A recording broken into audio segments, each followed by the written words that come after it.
بسم اللہ الرحمن الرحیم۔ عزیز طلبہ السلام علیکم۔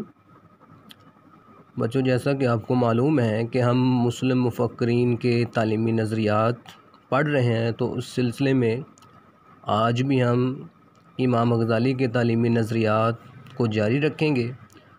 تو آج امام غزالی کے تعلیمی نظریات میں ہم ان کا نصاب کے بارے میں تصور اور طریقہ تدریس کے بارے میں ان کو جو نظریات ہیں وہ پڑھیں گے۔ تو سب سے پہلے ان کا جو نصاب تعلیم کے حوالے سے ان کے جو نظریات ہیں وہ ہم ڈسکس کر لیتے ہیں۔ نصاب تعلیم میں دو چیزیں آپ نے یاد رکھنی ہے کہ امام غزالی نے نصاب تعلیم میں دو باتوں کا ذکر کیا ہے۔ نمبر 1 فرض عین، نمبر 2 فرض کفایہ۔ آپ یوں کہہ سکتے ہیں کہ امام غزالی نصاب کو دو حصوں میں بانٹتے ہیں، ایک کو وہ نام دیتے ہیں فرض عین کا اور دوسرے کو فرض کفایہ کا۔ یہ دونوں چیزیں بالکل ویسی ہیں جیسا کہ آج کل ہم لازمی اور اختیاری مضامین کی بات کرتے ہیں، یعنی کہ کچھ مضمون جو ہے، کچھ مضامین ہمارے لیے پڑھنا آج بھی لازمی ہے اور کچھ ہم اپنی پسند کے طور پر الیکٹیو یا آپشنل کے طور پر لیتے ہیں۔ تو انہی چیزوں کو امام غزالی نے فرض عین اور فرض کفایہ کا نام دیا ہے۔ امام غزالی کے نزدیک فرض عین سے مراد وہ علوم ہیں جن کا حاصل کرنا، جن کی تعلیم حاصل کرنا جو ہے وہ تمام مسلمانوں پر لازمی اور ضروری ہے۔ اس میں وہ جو مضمون شامل کرتے ہیں وہ قرآن پاک، حدیث اور فقہ وغیرہ ہے۔ دوسری وہ بات کرتے ہیں فرض کفایہ، یعنی کہ ایسے علوم جن کے بغیر معاشرے کا کاروبار زندگی چلنا دشوار ہو جاتا ہے، لیکن اگر معاشرے کے چند افراد ان مضامین کی تعلیم حاصل کر لیں تو معاشرے کا کاروبار زندگی چلنے لگ جاتا ہے، یعنی کہ تمام افراد معاشرہ کے لیے ان کی تعلیم حاصل کرنا ضروری نہیں۔ معاشرے کے محض چند افراد ہی اگر ان مضامین کی تعلیم حاصل کر لیں تو معاشرے کا کاروبار زندگی چل سکتا ہے۔ اب فرض کفایہ میں کون سے مضامین ہوں گے؟ اس میں وہ طب کو شامل کرتے ہیں، ایگریکلچر زراعت کو شامل کرتے ہیں، صنعت کو شامل کرتے ہیں، سیاسیات کو شامل کرتے ہیں۔ اس طرح کے جو علوم ہیں ان کو وہ فرض کفایہ کا نام دیتے ہیں، یعنی کہ ایسے علوم جن کا حاصل کرنا تمام افراد معاشرہ کے لیے ضروری نہیں، بلکہ چند ایک افراد اگر ان کی تعلیم حاصل کر لیں تو معاشرے کا کاروبار زندگی چل سکتا ہے۔ اب یہاں پر آپ نے دو چیزیں ذہن میں رکھنی ہے کہ فرض عین اور فرض کفایہ، ان کو آپ نے یاد رکھنا ہے۔ یہ MCQs میں بھی اور شارٹ کوسچنز میں بھی یہ سوال پوچھا جا سکتا ہے کہ فرض عین اور فرض کفایہ کی بات کس نے کی ہے، اور اس سے پہلے بھی آپ نے علم محمود اور علم مضموم بھی پڑھا ہے ہم نے۔ تو یہ ساری چیزیں علم محمود، علم مضموم، فرض عین اور فرض کفایہ کی باتیں امام غزالی نے کی ہیں، کیونکہ یہ شارٹ کوسچن میں آ سکتا ہے کہ علم محمود سے کیا مراد ہے، علم مضموم سے کیا مراد ہے، فرض عین کسے کہتے ہیں، فرض کفایہ کسے کہتے ہیں۔ تو یہ ساری چیزیں آپ کو یاد ہونی چاہیے تاکہ اگر یہ MCQs میں شارٹ کوسچن میں یہ سوال آ جائیں تو آپ آسانی سے اٹیمپٹ کر سکیں۔ نیکسٹ ہے جی ہمارا امام غزالی کے نظریات تعلیم میں طریقہ تدریس، یعنی کہ امام غزالی ایک استاد کے لیے کس قسم کا طریقہ تدریس ریکمینڈ کرتے ہیں۔ امام غزالی بچوں کے، آپ نے پڑھا ہوگا کہ آج کل کے جو جدید ماہرین تعلیم ہے، مفکرین تعلیم ہے، وہ بچوں کے نفسیاتی تقاضوں کی بات کرتے ہیں، ان کی دلچسپیوں اور رجحانات کی بات کرتے ہیں۔ تو امام غزالی نے یہ باتیں بہت پہلے ہی کر رکھی ہیں۔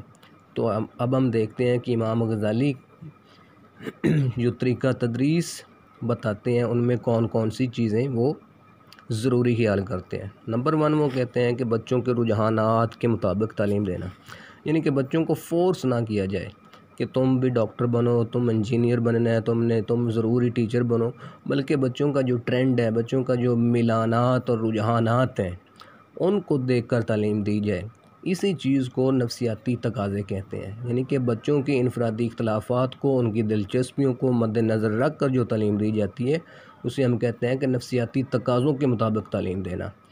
تو بچوں کے رجحانات کے مطابق تعلیم دینے کی بات کرتے ہیں، اس کے مطابق اصول تدریج انگلش میں آپ اس کو کہہ سکتے ہیں گریجول، سٹیپ بائی سٹیپ، یعنی کہ ایک ہی وقت میں بہت کچھ نہ مطلب ٹھونس دینا، بلکہ سٹیپ بائی سٹیپ مرحلہ وار گریجولی چیزیں جو پڑھانا۔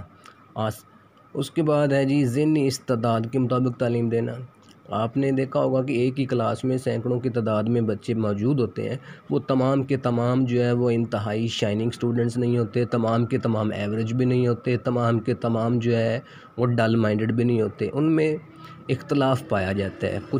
کچھ لوگ کچھ سٹوڈنٹس ذہین ہوتے ہیں، کچھ کن ذہن ہوتے ہیں، کچھ ایوریج ہوتے ہیں۔ تو استاد کو یہ نہیں چاہیے کہ وہ تمام بچوں کو ایک ہی لاٹھی سے آنکے، بلکہ تمام بچوں کو ان کی انفرادی اختلافات کو مد نظر رکھ کر ان کی ذہنی استعداد اور قابلیت کو مد نظر رکھ کر ان کو پڑھائے۔ تو امام غزالی ایک یہ بات کرتے ہیں کہ بچوں کو ان کی ذہنی استعداد کے مطابق تعلیم دی جائے۔ پھر وہ کہتے ہیں کہ سابقہ معلومات سے مدد لے کر پڑھایا جائے۔ اب سابقہ معلومات سے مدد کیسے لی جا سکتی ہے؟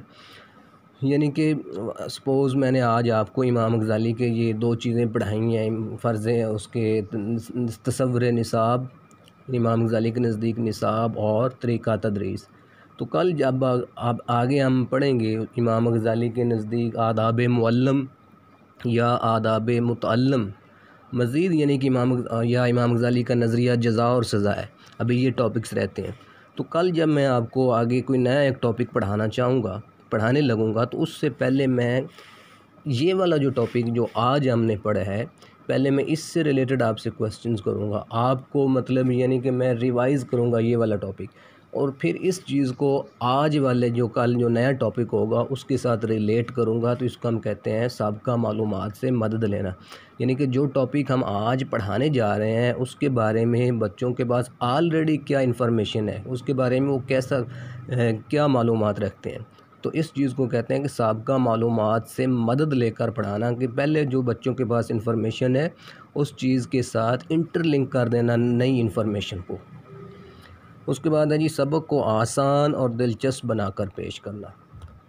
تو امام غزالی کہتے ہیں کہ ایک استاد کو چاہیے کہ وہ مشکل اور پیچیدہ الفاظ اور تراکیب استعمال نہ کرے، بلکہ سبق کو آسان، مؤثر اور دلچسپ بنا کر پیش کرے، جو بچوں کے لیے آسان اور قابل تفہیم ہو، آسانی سے وہ سمجھ سکیں۔